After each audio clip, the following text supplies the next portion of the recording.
Well,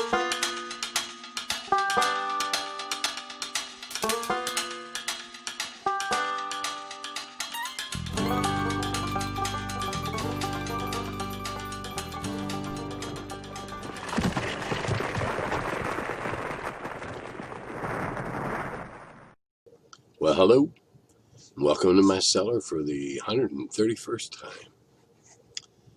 Got 4 pages worth of notes tonight. A bunch of them are somewhat redundant or at least beating on the same topic. And rather than all lumping all that together, I'm just going to skip along what came in on comments and a couple of things I added on my own. First off,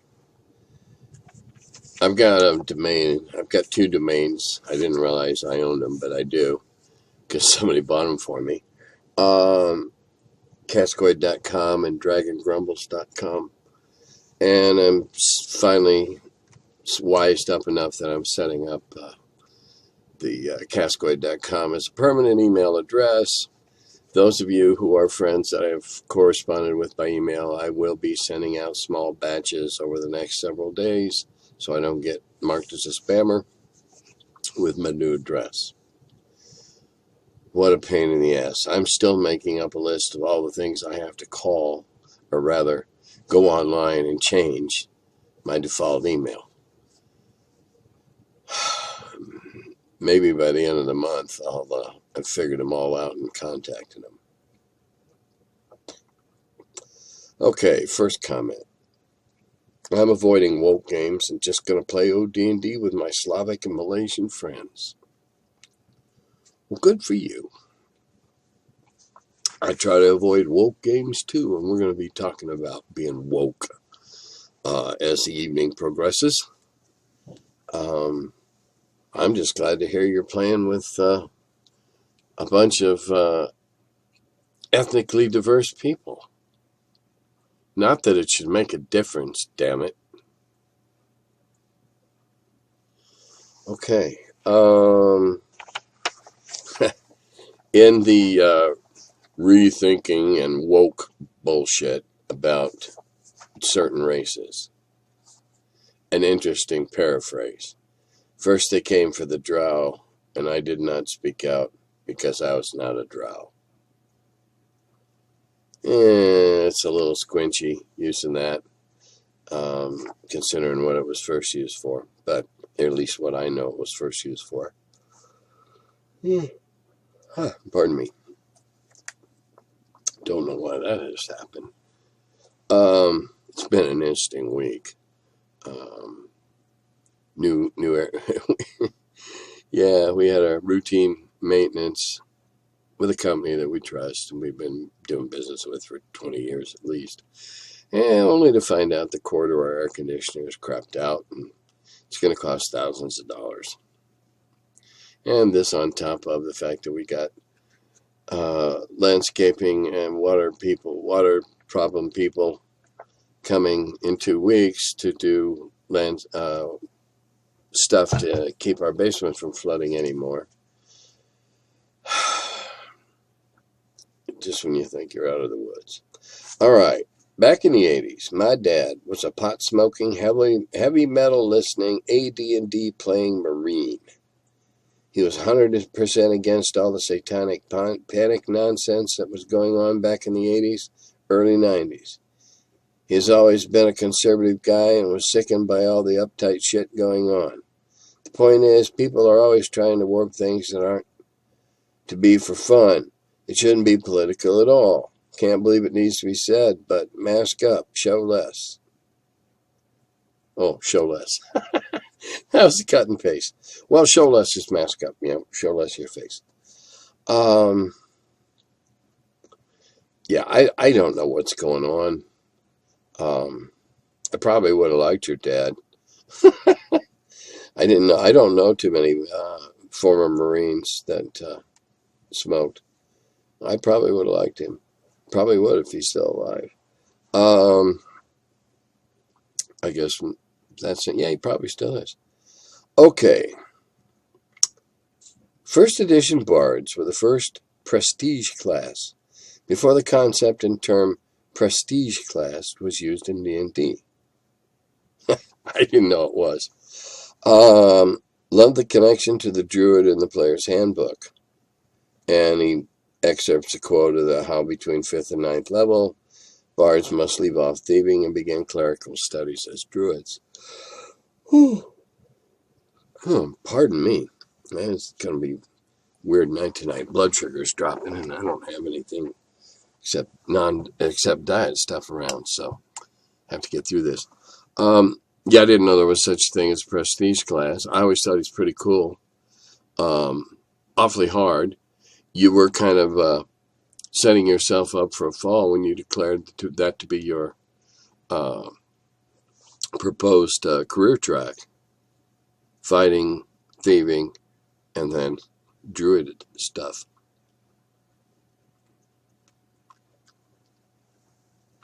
Prestige class. Well, I just thought it was damn hard to make, and therefore, first level bards earned everything they got, and should have been pretty potent people. There's a common phrase about the magic of music, and we bandy that term around, magic. Her voice is magical. Well, why not have a magical voice? It's fantasy. Why not? Let's see. Next page. Oh, here's a really long one. I really enjoyed your explanation of what a game developer does. Very interesting. Sounds like fun too. Was game development fun, or what was fun about it? I guess it depends on how confusing the original material is. For the most part, it's fun.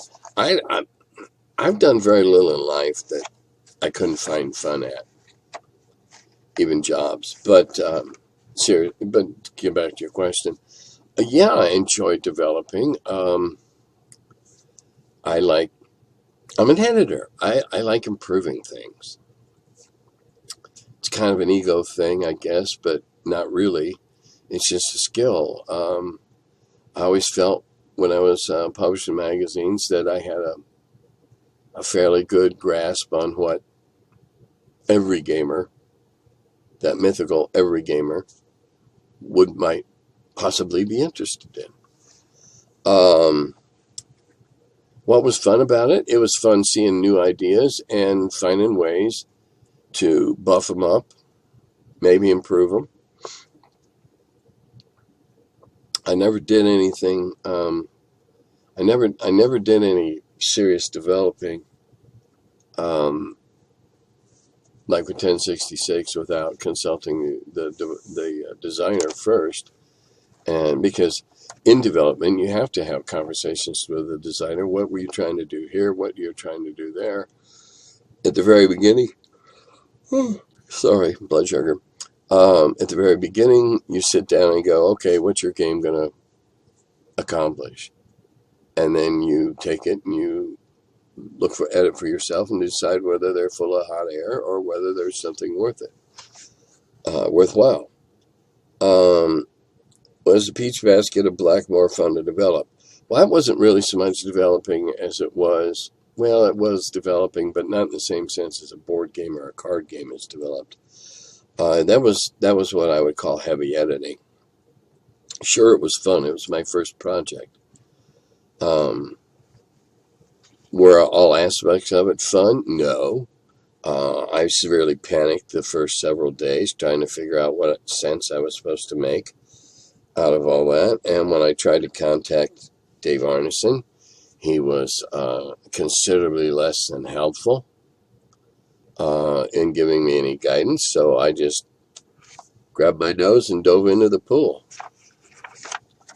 I enjoyed it. It was my first project. How much playtesting is involved in game development? Quite a lot, actually. Perhaps not necessarily the entire game from beginning to end, a lot, but certainly aspects. When you're testing certain rules or certain concepts, rather than play out the game, it's easier to set up battle or a lineup that would then enable you to see how these ideas work. An old concept in large scale board games was zone of control. A unit controlled the hexes around it. Well, you got to test that and see if that's, those types of things. You have to play the individual bits because you're bashing out the mechanics. And then you play it all put together to see how it flows and see if it's chopped up or has a lyric to it. Let's see. How much testing is involved? Okay, the game you developed. You implied an element of luck because you named... Well, yes and no. Tom Shaw and I knew each other pretty well. He was one of the old school guys that I got along with real well because he was fairly open-minded and he wasn't drunk all the time. And he had an idea of, he knew the Avalon Hill games I played. He knew I was obviously involved in D&D.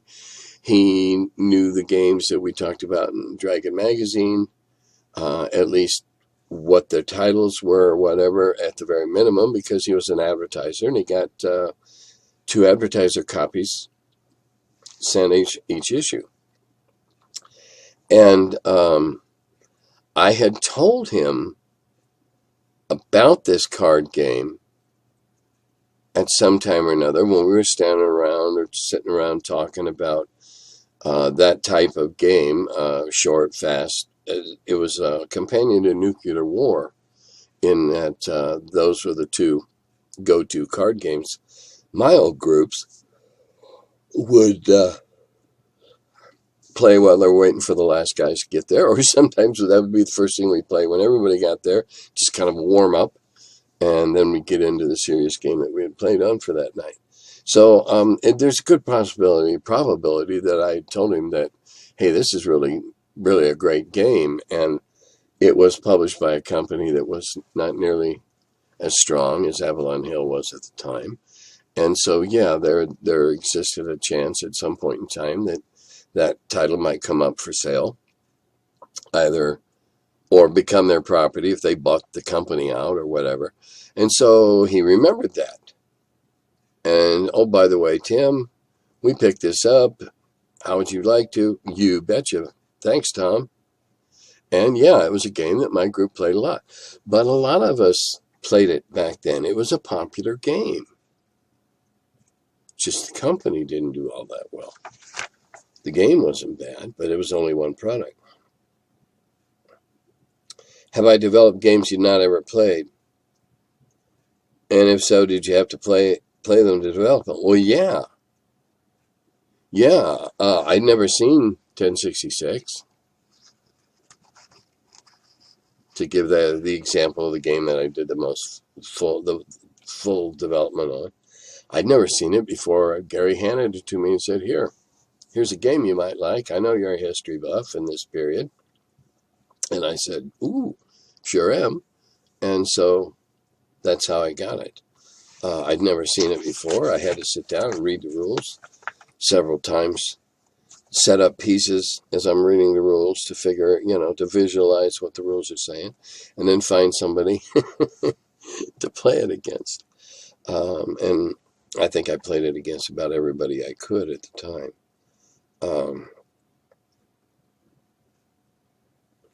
All right, here's another topic. This person had a lot of questions.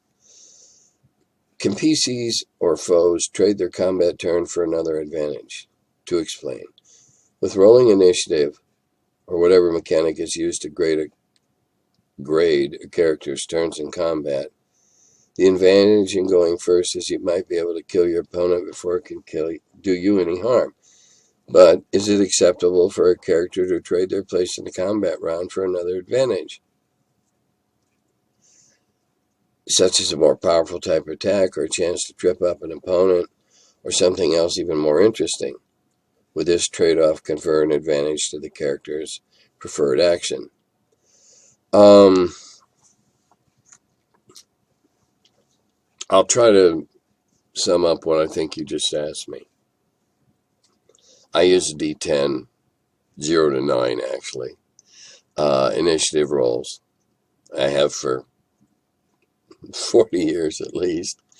And 0 starts and 9 finishes. If you rolled a 1 and we're saying, okay, I'm going to fire an arrow, and you didn't have that arrow, knocked or holding it in your readily accessible, I'd say, okay, you rolled a 1, fine, you go on 6 or 7 or whatever. To roll a 1 and say, I'd rather have a 4, I don't understand, because I make all the rolls simultaneously and they're simultaneously revealed. And no, I would not allow somebody that rolled a 1 to say, oh, I'm going to go, again, because the advantage is kill that bugger before it kills you. There's a game I've talked about here, not for a while, called Escape from Dulce. It's a role-playing game set on a board. And believe me, you definitely kill the ones that could kill you if you had a chance to kill them first. In that game where you're fighting multiple foes and there's multiple characters fighting them, they get literally racked on a chart table. And obviously, the smart move is to shoot the ones that haven't gone yet in the hopes that you'll kill them before they get their turn.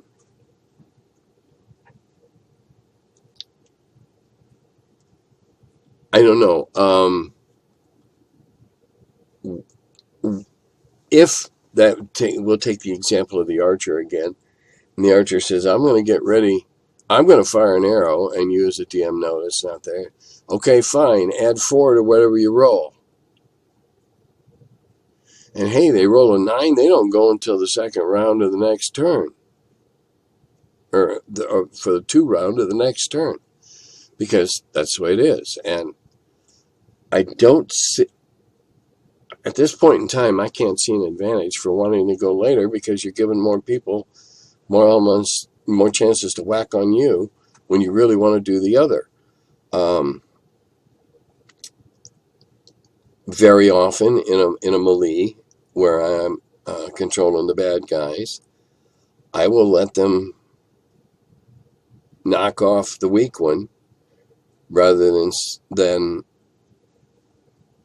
well, again, it's a fluid thing, but where does the damage get distributed? Who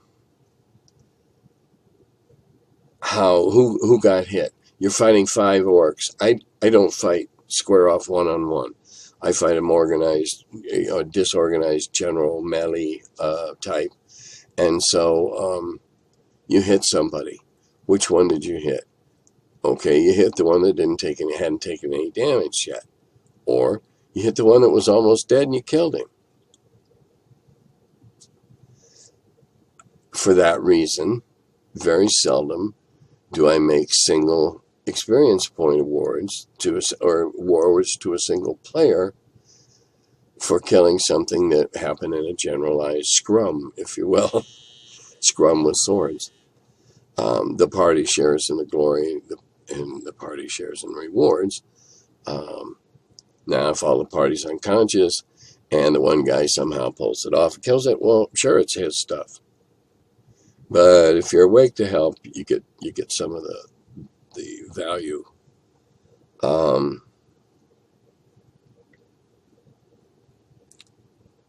I guess if it's happening in your game, there must be a dynamic going on that I don't understand. So I don't understand why somebody would want to do that. I told you how I'd handle it if they're changing weapons or whatever. They got a short sword and they're going to use their long sword. Fine, I'll give them a certain number of pips on the 0-9 scale to actually, change over weapons or whatever. Let's see. Okay, and then he talks about want to preserve a foe for questioning. But he says, I see where you're coming from. However, there's something I like about the idea of a player weighing up the damage roll against preserving life for another possible advantage or outcome. Although I may say that I have experienced players on regret, shall we say, at having chopped off the last guard's head with a lovely crit roll, and therefore unable to question him. The heat of the battle, the luck of the dice. It's a fun way to play. No backsies, as you say. That's right. Can't put the head back on. Okay. Just got done with Hamlet and getting ready for Nulb. Not sure what that one is. N-U-L-B. Anyway. Players wondering why every animal in the moat house was gigantic. Is this just a feature of Greyhawk, or a giant animal's a sign in Greyhawk that something evil is happening? Are druids the cause of giant animals because druids are better for animals? Are the evil cults making giant animals? My understanding is that they are natural, like prehistoric dire badgers and whatnot. What was the explanation for giant animals at the TSR table? Well, when that first table was compiled, about 2/3 or 3/4 of the monsters that you'll now find published stats on did not exist. Or we hadn't statted them. But hey, anybody can stat a giant rabbit, or whatever. And it was fantasy. And we were, hey, I'll tell you what, back then, fighting a giant rabbit that wanted to bite your arms off was, plenty tough. We didn't need a illithid or, whatever. And I don't use 75, 80% of the monsters that are in the monster manuals and the other, various editions, etc. Don't need to. I don't need to make stuff up. Nature is full of it. Crocodiles that climb trees. How's that sound? Happens. Crocodiles that jump into the boat to get at the fishermen. Happens. Don't need to make it up. Anyway. We used giant things because we needed more monsters. We didn't have a lot of monsters. Lay your hands on a copy of one of the little booklets and look at the list of monsters. There's not many there. So, yeah, we had giant armadillos and giant pandas, giant rabbits, and, whatever. It was, in the very basic sense, it was just another thing to kill to get experience points. It was another obstacle to overcome. That's why. If you could only read fantasy novels or sci-fi for the rest of your time, which would you pick? Fantasy, without a doubt. Spot on, Tim. Social justice warriors just getting carried away. Fantasy and sci-fi don't need to be so politically correct. Another fad that will pass. Stay safe and enjoy the summer. Well, I'd like to believe that it's going to pass, but I don't. I think they're going to worry this until there's no meat left on the bone. Talks more about that in a while.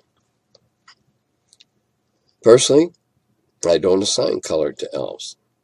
I feel uncomfortable with black elves being evil. I prefer elves being an elf. And you don't know if they're from a tree, a waterfall, or the Underdark. Fine. Your world. If you want elves as more of a generic thing and they all kind of look alike and they all kind of dress alike, sweet. Doesn't matter. It's okay. It's your world. And remember, no matter what anybody tells you in any edition, it's your world. You don't have to play anything according to the rules that you don't want to. It's your game, your world. Never forget the underlying credo that we marched to back in the day. Guidelines, not rules. Summer solstice is coming. Do you have a summer story for us to enjoy? Well, one time, several 4th of July ago, there was a neighbor across the street living there then, also named Tim. And we had talked earlier, like in June, about, okay, we're going to get this, we're going to get that. Because at the time, my neighborhood's on a cul-de-sac, and we had a habit of shooting off a hell of a lot of fireworks. And the police didn't bother us because there was always adults out there. Several of us had hoses stretched. And we had a big clear area in the street that we could shoot up through. A lot of mortars. Well, Tim decided that, unbeknownst to the other, we each got a 10,000 firecracker block of firecrackers. Now, 10,000 brick of firecrackers. It's about this big, about this wide. I mean, it's huge. It's like it's like a small shoebox. The other Tim, across the street Tim, worked at a place that had these marvelous fiberboard barrels. They were getting in these resins and stuff in dry form and making these incredible products out of this stuff that was just harder than steel. So, lack of communication, number one, we each got one. Lack of communication, number two, we both were standing next to the barrel thinking that only we were lighting our brick. And we did it at the same time. This is early in the evening. We're by no means intoxicated by this time. And it's like, oh shit. So we both threw our bricks into the barrel. To this day, I have not seen a sight to equal the 20-foot, I'm talking 20 feet, taller than the roof of my ranch house, volcano of pulped paper and exploding fireworks that came out of that barrel. You have no idea how long it takes for 20,000 firecrackers to go off. And I had no idea, nor did Tim, what volume of paper they would produce. We were horrified it was going on, as it was going off, going, oh my God, what are we going to do? Because there's paper spewing out all over. So we ran up into the garage, and we each got a big push broom, and we were out there pushing this stuff up so that if, when the police drove by, hey, hi, they couldn't say anything about us littering. Because the year before that, we did kind of litter. Different neighbor. We were a little under the influence of, and we shot off about 600 jumping jacks. It was a little cracker like this. You lit, you threw it, and it hopped all over. And we were sitting on the back of his flatbed truck in lawn chairs, drinking beer, lighting these things. And in the morning we went out and there were 600 carcasses spread all over the intersection. That was, yeah, you gotta, yeah. Anyway, a couple of summer stories.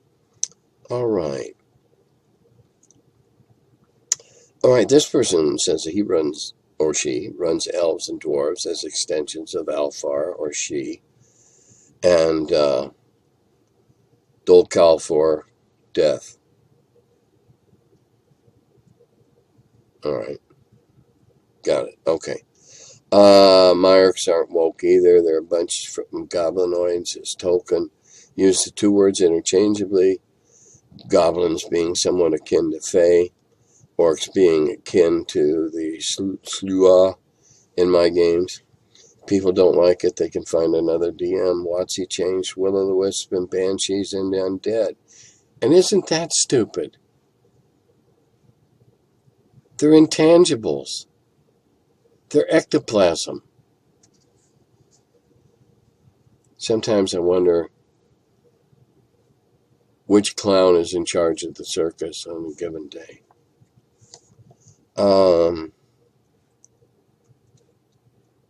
I break the rules and label them fae as well.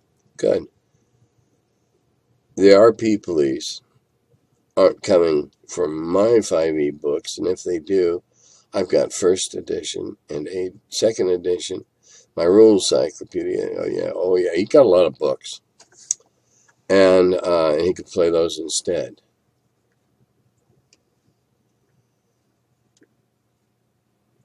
And the downside of the game's resurgence. It's the downside of the game's resurgence. No more cops and robbers. It's just now SJWs and robbers. Sorry for the rant. That's okay. I understand. Yeah. Orcs are not going to be evil. I just read this on Facebook. Orcs are no longer going to be evil. Poses an interesting question. As a DM, how do I play them? Just surly loners living in the hills somewhere like a bunch of inbred miners? They're monsters, for Christ's sakes. It's a battle of good and evil. That's the eternal conflict. Me versus you. Us versus them. Good versus evil. God versus the devil.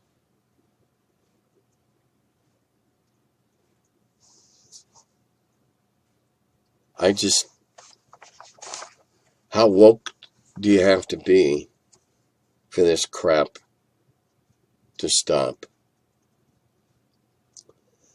I think each generation of gamers wants to put their own mark on the game and make it uniquely theirs. Gary, Dave, and the folks at TSR did the game their way when they created it, and again when Gary and friends advanced it. Once Gary left, the direction changed some, as evidenced by new products. Part of the genius of the original game idea is that it can be adapted, so I imagine that as long as the game being played, the next generations of gamers will continue to alter it to suit their changing taste. Fortunately, we can continue to play our game our way. Current offering from Wizbro offers me very little, but it appeals to some of my younger gaming friends, so I think it's okay for them anyway. Well, I agree. I've always said, okay, if you're having fun playing it, no reason to change, unless you think you can have more fun.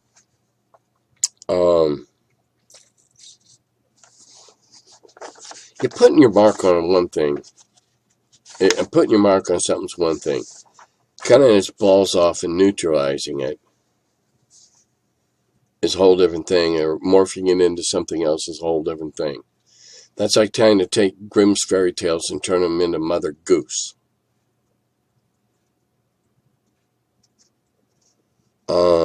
The claim that orcs are racist using Tolkien as the origin is a bit crazy. He is very much opposed to racism. Orcs are an evil entity in the form of a creature not based in reality. Yeah, I believe I've stressed that when he patterned them after was the Huns.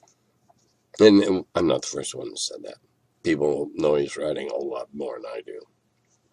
Anyway, if they really want to find and exclude content from racists, they should look at H.P. Lovecraft. Apparently, he was a raging racist. Yeah,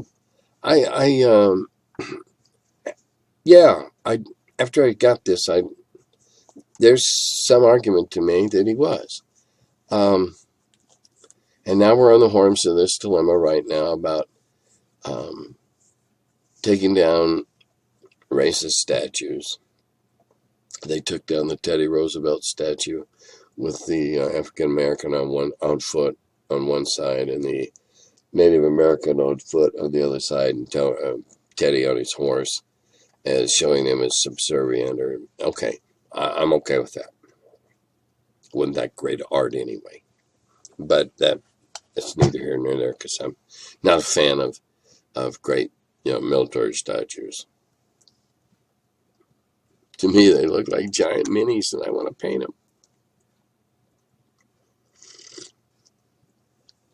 Speaking of which, I started painting again. I quit painting about probably 20 years ago because my eyes were going bad and I was getting cataracts. And a few years back, I had the cataracts.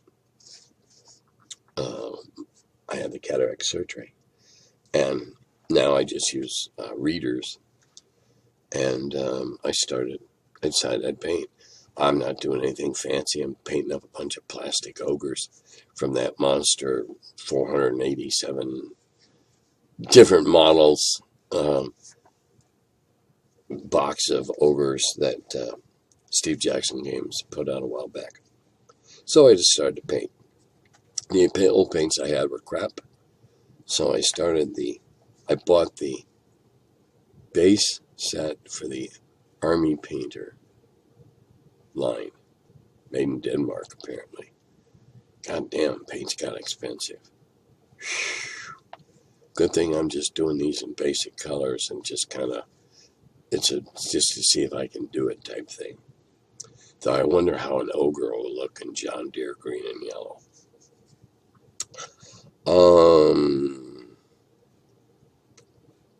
Let's see, where was I going on that? Oh. With the woke stuff, deleting things from the culture is warranted depending upon the context of the thing being deleted. I mean, if statues erected during Jim Crow, that I can understand, certainly. And the fact that they were championed by the Daughters of the Confederacy, who also created and championed the whole Lost Cause myth. Robert E. Lee was quoted 4 years after the end of the war saying that putting up the statues like that would only keep the scars from healing, and he was right. And yeah, they were during Jim Crow, and they are a symbol of Jim Crow, and for that reason alone. Restructuring species of imaginary being from a fantasy is maybe a distraction from the bigger things in real life that need more attention. I really hope the removal of Jim Crow era and later objects designed to engender segregationist attitudes has a positive effect. However, I also hope that social inequities entrenched in class and culture divisions get more attention and consideration than vestigial brand mascots of pancakes and rice, for example. The real story and the real struggle can get lost in media noise, like WotC recalling magic cards. Good points. On a lighter note, I have no problem with orcs and other traditional monsters being given more depth. I think they should all be playable if people want. That I don't agree with. And then he goes, you certainly don't need a game company to give you permission to do that, though. And I believe in a tongue-in-cheek, he claims to be a 10th level gelatinous cube. Yeah. Lastly, I prefer to think of Tolkien's orc as the abducted and perverted elves he describes in the Silmarillion. Melkor, or whatever he called himself at the time, spirited elves away from Valinor and did nasty things to them. It's all very Catholic and yucky. No offense to Catholics. I'm sure I'm just ignorant. You totally have my permission to completely disregard this rant. No court in the land could blame you. Yeah, yeah, it was kind of Catholic, kind of Inquisition-y.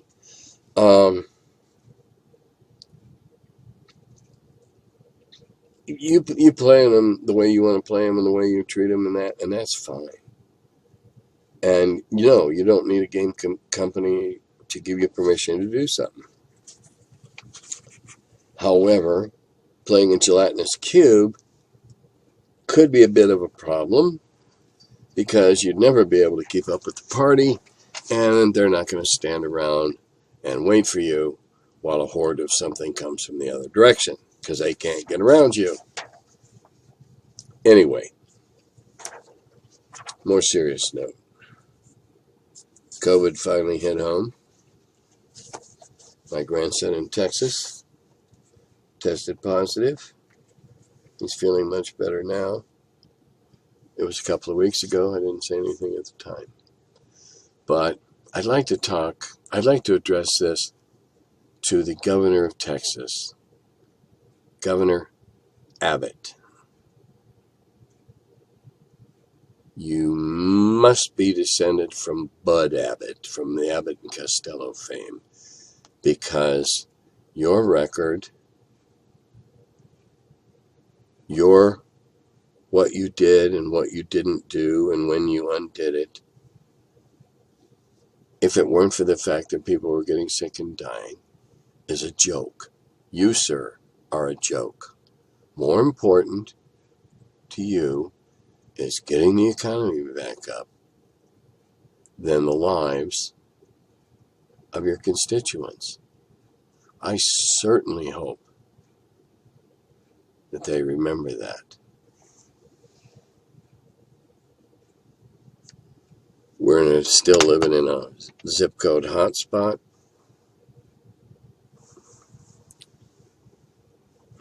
I go out to the store. Some stores I go to, people are masked up really well. Other stores I go to, they're not. And I just want to get up in their face and scream at them. So you think your minor discomfort or your vanity is more important than my life. You stupid son of a bitch. And slap them. But of course, polite society says I'm not allowed to do that, because that would not be genteel and urbane and land me in jail.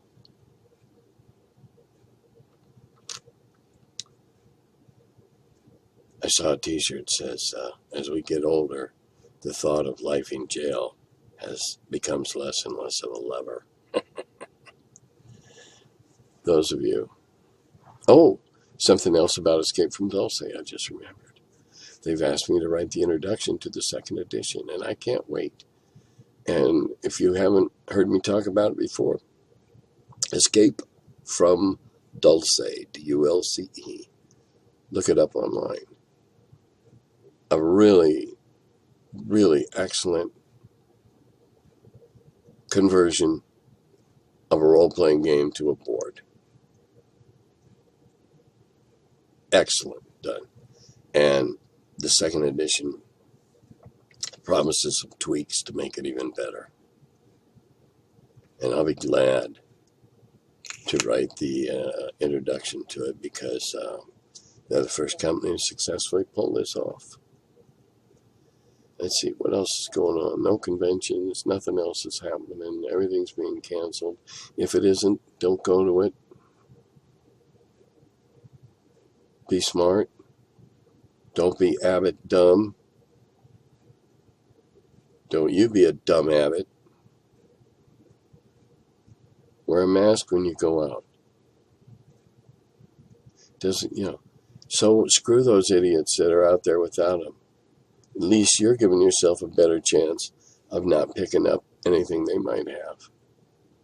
Give yourselves the best odds. Give yourself as many pluses as you possibly can.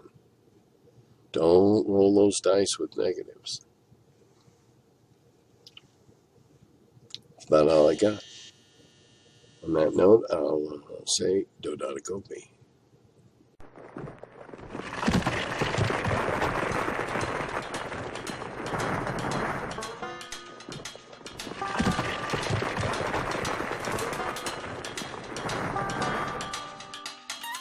Oh, hello.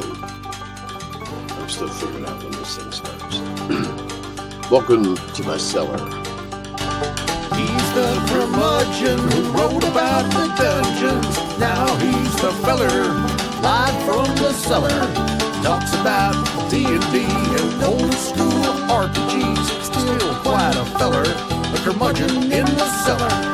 Last man around when them rates went down. Called it Erie in that Lake Geneva town. Hey Gary, it's an awful mess. Let me edit, we'll have success. D&D and Dragon Magazine. He's a curmudgeon who wrote about the dungeons. Now he's the feller, live from the cellar. Talks about D&D and old school RPGs, but he's still quite the feller, curmudgeon in the cellar. Magic missile, it's a mortar shell. Make it hit in the first level spell. Brought psionics to the game to attack that wizard brain. DSR and fantasy, collection of micro armory. Tight with tramp under a tree, high as could be. He's the curmudgeon who wrote about the dungeons. Now he's the feller, live from the cellar. Talks about D&D and old school RPGs, but he's still quite the feller, the curmudgeon in the cellar. Still quite the feller, the curmudgeon in the cellar. Curmudgeon.